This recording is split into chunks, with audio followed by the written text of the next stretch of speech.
Olá, pessoal. Então, hoje nós vamos continuar o nosso assunto, a nossa conversa sobre biologia reprodutiva de plantas e angiospermas. Quem não viu a primeira aula, o link para a primeira aula está aqui. E agora a gente vai falar sobre frutos, sobre morfologia, diversidade, dispersão e polinização. Aqui a gente entendeu o processo de polinização, né? Mas e de onde vem o fruto, né? Então, a gente olha aqui, a flor tá o gineceu aqui, bem no meio da flor, as estames com o pólen, né, as pétalas e as sépalas. E aí, de repente, cai tudo e começa a desenvolver isso aqui que tá parecendo uma vagem, né, pessoal? Isso é porque é uma leguminosa, né? Então, as vagens que a gente come são frutos, pessoal. Frutos, e de onde eles vêm? Eles são produtos da fecundação. E aí a gente tem que lembrar lá do nosso início com o gineceu, né? O que é o gineceu? É uma folha modificada, tem óvulos dentro. Então, o fruto ele vai permanecer nessa correspondência. Então, a única coisa que vai acontecer é que após a fecundação vai ter uma mudança no metabolismo, na fisiologia dessa estrutura, que as paredes do carpelo vão crescer e assim como as sementes também vão crescer e lá dentro o embrião. Então, é uma estrutura que é mais complexa e a gente acaba se alimentando desses frutos, né? Que o exemplo da vagem, tem muitos outros exemplos. Então, a parede aqui do gineceu, ela tem um papel muito importante no que vai ser a estrutura do fruto após a fecundação. Mas, assim, tem uma mudança muito grande, né? É que nem eu falei, o gineceu do abacate tem 1 centímetro, e se pensar no tamanho que o abacate fica, né? Então, olha a mudança, né? Quanto tecido nutritivo na parede desse fruto, né? A semente do abacate é enorme, mas, assim, a parede é bem espessa e bem nutritiva também, né? Então, vejam como a parede do fruto tem uma importância grande para a estrutura e para a dispersão do fruto, que eu já vou falar. Então, basicamente, o que acontece? O estilete e o estigma, geralmente eles secam e caem após a fecundação, conforme vai desenvolvendo, e o ovário vai crescendo, estremecendo, as paredes aumentando de espessura, mudando os seus tecidos, né? Tem uma grande diversidade. E aí, essa diversidade toda eu queria mostrar rapidinho para vocês. Então, a gente pensa em fruto, pensa já no tomate, né? Ou numa laranja, numa mexerica, naquelas frutos suculentos, numa uva, né? A Fê tá com o fruto do cedro aí, né, Fê? Olha que diferente. Então, o cedro, né? Assim como a tuna aqui na foto, é um fruto seco. Aqui o fruto do mogno. Nem todo fruto é carnoso, mas a gente vê que, então, alguns eles podem ter todo um processo de lignificação das paredes do gineceu e formar estruturas bem duras e rígidas que só vão abrir no momento de liberação da semente. Enquanto outros, não, eles são carnosos e gostosos, né? Para atrair aí os seus animais dispersores, né? Outros são coloridos, né? Então, às vezes a própria semente é colorida, então tem muita semente que é dispersa por aves, são vermelhas, isso é bem comum. Então, vejam só, tudo é diversidade, né? Eu comecei a aula falando de diversidade de flor, aí falei de diversidade de androceu, de gineceu, agora estou falando de diversidade de fruto. Então, vejam como angiospermas, pelas estruturas associadas à flor, elas têm uma diversidade morfológica que não se encontra em nenhum outro grupo de plantas. Então, elas são muito especiais, né? E aqui a gente está vendo o nosso tomate. Então, vejam o tomate, pessoal, que perfeito. A parede do carpelo, as sementes, a região aqui da placenta. Então, é muito fácil ver aquela questão que eu estava comentando de gineceu pluricarpelar, né? Facilmente a gente percebe que tem 3 cavidades e que, então, o tomate ele é o produto de fusão de carpelos, né? Parece uma coisa só lá, o tomatão redondo, mas são várias folhas fundidas. E aí, pessoal, tô falando de tomate, tô falando de fruto, mas quando a gente faz a lista de compra, a gente não fala frutas? Né? A gente faz a lista de frutos do mercado? Não, é a lista de frutas, né? Frutas e legumes. Então, só para esclarecer essa diferença, na verdade não tem diferença nenhuma, pessoal. O que acontece é que fruta é o produto da fecundação do gineceu, né? Então, tem a parede do carpelo e sementes lá dentro. Popularmente, todos os frutos que são doces, a gente chama de fruta, né? Então, a uva, a laranja, a mexerica, né? A goiaba, todos os frutos doces, popularmente a gente chama de fruta. Só que em botaniquês, vamos dizer assim, a rigor, fruto é o produto da fecundação de um carpelo. Então, um tomate é um fruto, mesmo não sendo doce. Uma vagem é um fruto. fruto, mesmo não sendo doce, e assim por diante. Então, na verdade, a gente compra muitas coisas, se a gente for traduzir para o botaniquês, muda bem a nossa lista de compras. Mas tudo bem, só para esclarecer o que é fruta, né, no senso comum, e o que é fruto em botânica. Tudo bem?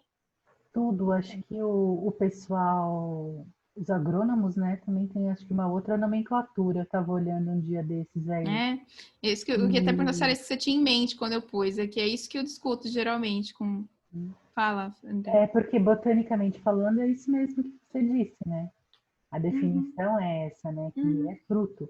Mas eles têm uma definição diferente, que eu também vou me nossa, eu nem ausentar em conheço. falar, mas depois Uhum. eu posso mostrar, porque agora eu não sei de cabeça, que E eu é também bom estou a bem gente saber, porque conhecendo. vai que algum agora não vai lá e reclama, fala, ah, isso aí tá errado, né? Para É eles, bom saber. dividem a parte de horticultura, então eles falam muita coisa em legumes, em hortaliças, Uhum. essa outra É, é, nomenclatura, né? E não é. está errado quando a gente fala de fruto, né? Diferente no Uhum. caso de hortaliça, que para a gente hortaliça é folha, É, né? é. Porque Hortaliça é assim, folha e legume em taxonomia é um tipo especial de fruto, né? sim. É, Que é o fruto das tem uma leguminosas. família especial. Então não está Porque errado, tudo só que a gente depende da come é referência, né? fruto, a É gente isso. também come raiz, a gente também come. Mas se tiver semente, é fruto, né, Ju? Se estiver tendo semente, é fruto. Eu só chamei a atenção porque o pessoal fala, nossa, fruto, fruto, fruto, e por que não fruta, né? E eu mostrei uma vagem ali. Mas aí vamos ver o que sai nos comentários da aula, né? Mas não tá errado, é a questão de contexto, né? E que nem eu falei, o pistilo não tá errado, desde que você saiba do que você tá falando, né? Eu acho que é tranquilo. E então tá, então eu vou seguir, tá bom? Beleza. Então, como eu estava comentando, né, os frutos eles têm as estruturas, principalmente na parede do carpelo, elas se tornam com estruturas novas e quando elas são carnosas em geral, elas acabam atraindo uma ampla gama de dispersores, né, seja pela presença de nutrientes na parede do fruto ou da própria semente, porque a semente também tem as suas, não é o tema da aula, as sementes também têm estruturas nutritivas acessórias a ela, que acabam atraindo os animais que dispersam o fruto junto com as sementes. Então, qual que é a importância dessa relação? A gente chama de mutualismo, né? Uma relação que é positiva para a planta, é positiva para os dois organismos na interação. Então, no caso, a planta e o animal dispersor. Então, o animal vai ter o seu alimento, que nem eu estou mostrando aqui, o passarinho com a frutinha, o lagarto com a frutinha também, o esquilo bonitinho com o seu amendoim. Então, o animal tem um alimento e para a planta, qual a importância? Que esse embrião seja levado longe aí da planta mãe para aquela planta se dispersar e ocupar ambientes diferentes, novos, ampliar a distribuição da espécie. Então, os dois lados da interação ganham. O que não quer dizer que às vezes a gente não é ludibriado pela planta. Então, os picão preto, né? Que quando a gente entra num terreno baldio e sai com a calça cheia de carrapicho, o que é o carrapicho, gente? O carrapicho é um fruto. E ele tem estruturas especializadas, vocês estão vendo essas cerdinhas aqui, que elas grudam na nossa roupa que nem velcro e nós agimos como dispersores sem nem estar percebendo. A gente está dispersando o fruto aí dessas espécies. E tem algumas plantas que é menos comum, mas algumas angiospermas, o fruto se dispersa sozinho por fatores que a gente chama de abióticos. Então, por exemplo, tem o fruto do dente de leão, ele tem estruturas plumosas associadas ao fruto que são dispersas pelo vento. Quem nunca brincou de soprar o dente de leão, né, quando criança, ou até quando adulto, porque é muito divertido. A gente está atuando como dispersor, mas quem é o dispersor na natureza desses frutos é o vento. Então, um fator abiótico. Então, nem sempre fruta é disperso por animal também.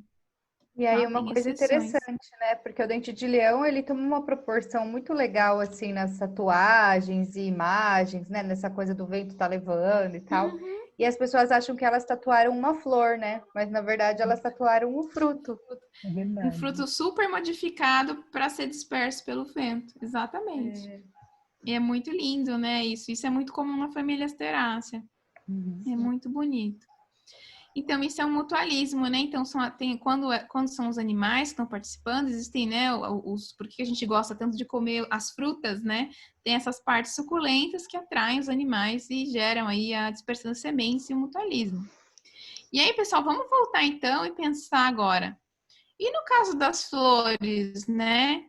O que atrai os animais para as flores, né? O que a gente chama de vetores de pólen, né? Aqui no desenho tem uma dicasinha, né? Como que a abelha faz mel? Da onde vem esse açúcar todo do mel que a gente consome? Então, vem das flores. Então, para o mutualismo de polinização se estabelecer, né, tem que existir um ganho para o animal que está visitando. Então, a planta já tem um ganho, que é a dispersão dos seus gametas, como a gente estava comentando. Qual é o ganho para o animal? Os recursos florais. Então, o néctar, como nesse exemplo que eu trouxe, né, então as abelhas coletam o néctar e no processo fisiológico delas, elas transformam no mel. Abelhas também, as flores podem fornecer pólen, que é alimento para muitas abelhas. Muitas abelhas coletam pólen, né, para nutrir as suas larvas, levam para o ninho, para a nutrição das larvas, né. Tem flores mais raramente, né, por exemplo, na família Malpighiaceae da acerola, que oferece óleo, tem glândulas de óleo, isso é bem raro, mas isso acontece principalmente aqui na região tropical, né, no Brasil, tem muitas plantas que oferecem óleo. Então, aqui mostrando em detalhe onde está esse néctar, né? Geralmente ele tá dentro da flor, em estruturas especializadas. Aqui no exemplo eu trouxe um nectário que ele é um copo, como se fosse um copo envolvendo o ovário, e produz aqui a gotinha de néctar, né? Então, são estruturas secretoras que estão internas à flor, tanto para o néctar como para o óleo. O óleo pode estar no cálice também. E o pólen não. O pólen é um caso que ele é um recurso que custa caro para a flor, porque ele é gameta, mas ele é alimento também, né? Então, existe toda uma diversidade de recursos florais, né? Eu trouxe só alguns exemplos. E tem outros atrativos que não são alimentos para o polinizador, mas eles emitem sinais para esses animais encontrarem as flores no ambiente. E em raros casos, eles são recursos também, como, por exemplo, perfumes florais, né? Então, as flores são muito cheirosas, elas nos atraem e atraem seus polinizadores também, né? Alguns tipos de polinizadores, né? Nem todo animal é atraído pelo mesmo recurso, né? Então, geralmente, mariposa vai em flor muito cheirosa, né? Depende da capacidade sensorial do animal, né? E cores, né? Então, mostrei as pétalas super bonitas, né? Lá no começo da apresentação, né? A cor das pétalas é um fator muito atrativo visualmente para os animais, para os seus vetores de pólen. Sinalizam para o animal, falando, olha, aqui tem comida, né? Então, é muito especial essa relação planta-polinizador. E nessa interação que se desenvolveu ao longo de muitos milhares de anos, muitas estruturas das flores surgiram nesse contexto, né? Para que elas tenham sucesso na sua reprodução, né? Tava falando a gente estava comentando, né? Tem plantas que atraem uma gama muito grande de polinizadores diferentes, que são as plantas generalistas, e tem plantas que têm um acoplamento morfológico mais específico com seus polinizadores, e a gente chama elas de especialistas. Eu trouxe um exemplo aqui de uma planta que é relativamente especializada, que são espécies de sálvia, né? Então, sálvia é essa mesmo que a gente usa no tempero, e tem muitas espécies, é um gênero grande, na verdade, sálvia, tem muitas espécies de sálvia. E elas têm um mecanismo de deposição de pólen na cabeça do polinizador muito interessante, que a gente chama de mecanismo de alavanca. Então, aqui é uma flor de sálvia, aqui a gente tem um estame isolado, e vejam que ele tem uma porção estéreo aqui protuberante, e aqui no ápice está a antera com o pólen. E olha como funciona, que legal. O animal vai lá no nectário na base da flor, pressiona essa porção aqui protuberante e esse estame desce. Quando ele desce, ele põe o pólen na cabeça do polinizador. Seja ele uma ave que está indo no néctar, ou seja ele, por exemplo, uma abelha. Então, assim, tem trabalhos mostrando que uma abelhinha só, se ela for em várias espécies de sálvia, ela leva pólen em tudo quanto é lugar do corpo, que são esses números aqui na abelha. E o legal qual que é a vantagem para a planta disso, né? Ela está colocando pólen aqui numa região dorsal do polinizador, onde geralmente as abelhas não alcançam. Porque lembra que eu falei que o pólen, ele é recurso, mas ele também é gameta? Então, quando a planta oferece um pólen, elas têm que ter um mecanismo, em geral, desenvolver aí ao longo da sua evolução, mecanismos para não gastar tudo. Porque ela precisa ter a reprodução garantida. Então, um mecanismo comum é esse, de concentrar a parte fértil do estame, que são as anteras, na porção dorsal, de modo que a abelha, ela pode até visitar essa flor e abelhas têm o costume de se limpar e de tirar o pólen do corpo e levar para a prole também. Mas que uma partezinha fique numa porção que ela não alcança, já é sucesso para a planta, porque há o estigma aqui, tá vendo? Ele pode também encostar nessa região e ter a polinização. Tudo bem? Deu para entender? Em questão da sálvia? Perfeito. E uma outra interação que eu acho muito bonita de mostrar é que também, assim como as aves, todo mundo acha que morcego só chupa sangue, né, pessoal? Então, né, os biólogos sabem que isso não é verdade, né? Nós temos morcegos aqui na cidade, né? Em várias cidades do Brasil, mas aqui em São Paulo, a gente tem morcegos nectarívoros. E você vê eles visitando à noite as flores. E é uma coisa linda, gente. Morcego não é feio, olha isso. Então, eles estão geralmente atrás do néctar, então aqui é uma flor cortada, transversalmente, longitudinalmente a gente vê o nectar, tem um nectar em algum lugar aqui que não dá para ver bem, mas ele está indo nesse nectário. Veja que a língua dele tem até uma região morfologicamente especializada para coletar esse néctar no fundo da flor. E de quebra, aqui é uma flor da família dos cactos, leva muito pólen na cabeça, dependendo da espécie. E o morcego não vai comer esse pólen, que o morcego não se alimenta do pólen. Então, olha que belo, que serviço de polinização. Claro que tem um custo, essas flores têm que produzir muito néctar. Vertebrado geralmente precisa de muito mais néctar do que um invertebrado, do que uma borboletinha, do que uma abelha. Mas olha o serviço de polinização, que beleza, né? Então, morcegos também são polinizadores. E plantas que têm uma morfologia especializada, adaptada à polinização para o morcego, em geral, elas têm muito néctar, né? E às vezes elas podem ter odores noturnos também. Tem uns até que fedem, né? Tem morcegos que gostam de coisas fedidas, então tem flores que são fedidas à noite para atrair morcegos. Então tem uma diversidade gigante. A gente pode falar até em outra aula sobre isso, tá? Mas eu queria reforçar que morcegos também são polinizadores, tá?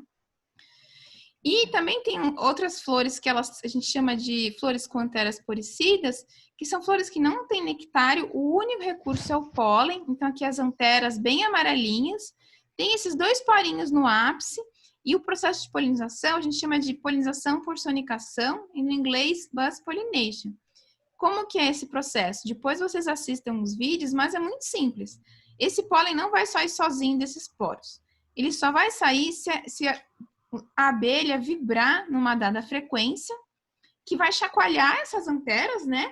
E elas vão liberar o pólen como se fosse um saleiro, assim, chacoalhando. Então, a força para chacoalhar esse pólen para fora vem da vibração da abelha. A abelha, ela usa os músculos de voo dela para vibrar.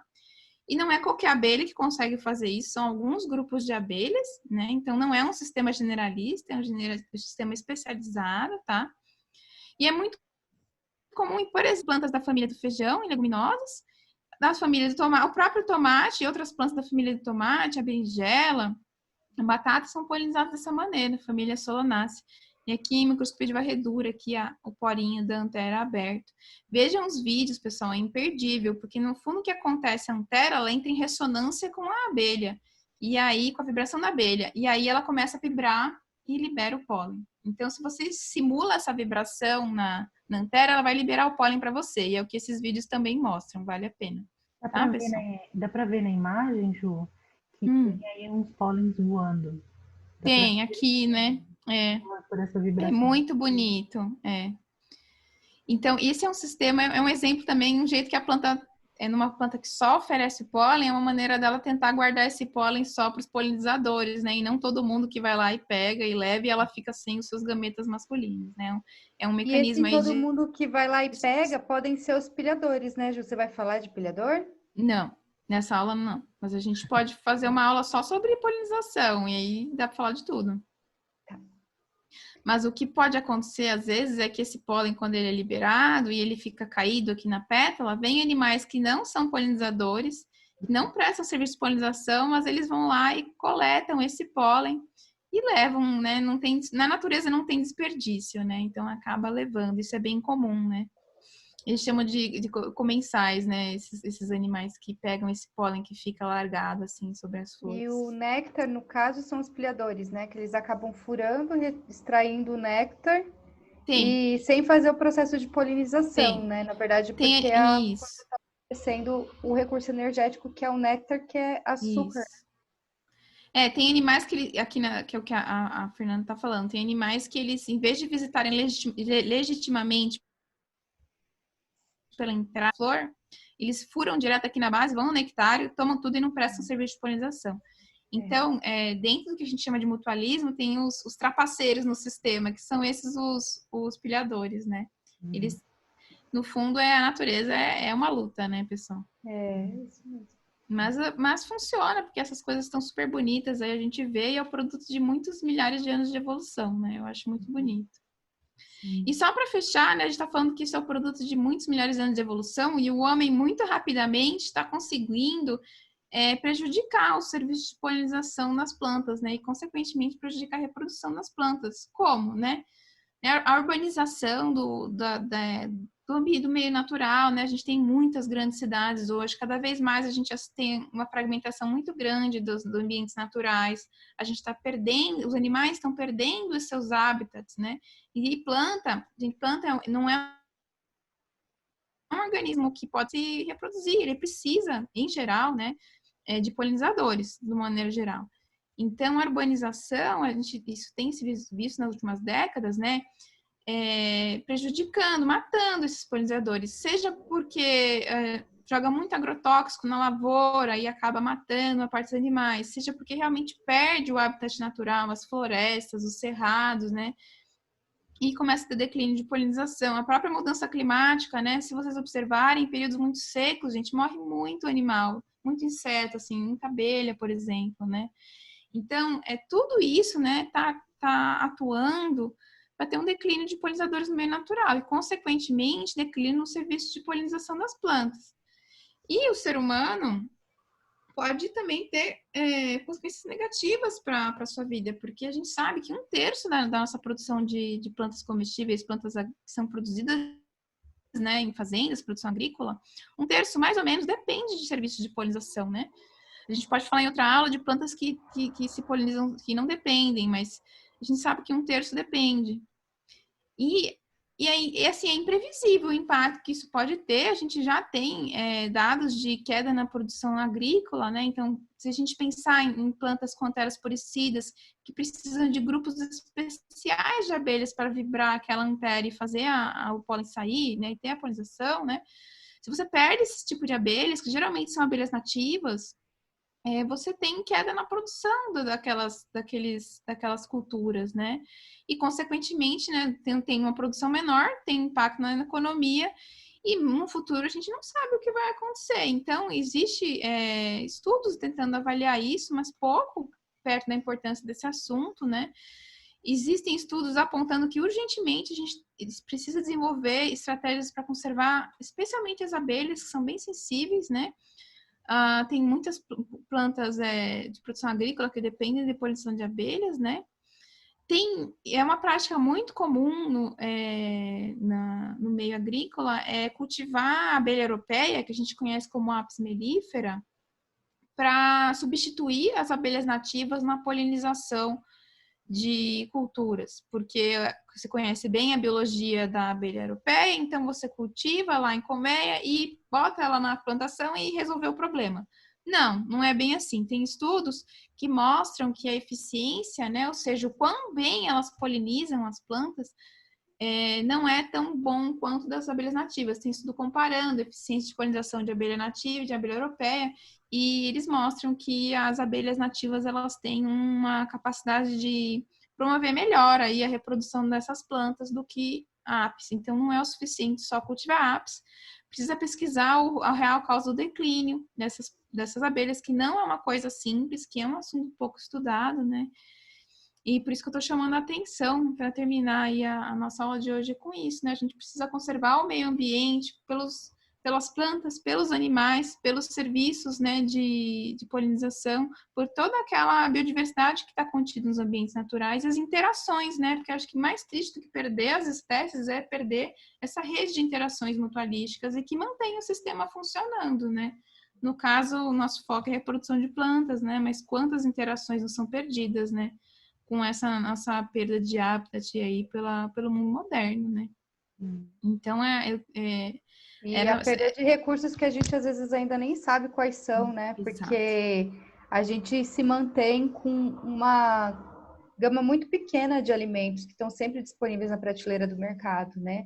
Mas a gente não sabe qual é a riqueza que a gente perde quando a gente não mantém a diversidade dessa riqueza para possível exploração futura, ou exploração nem é a palavra mais adequada, né? Mas uso, né?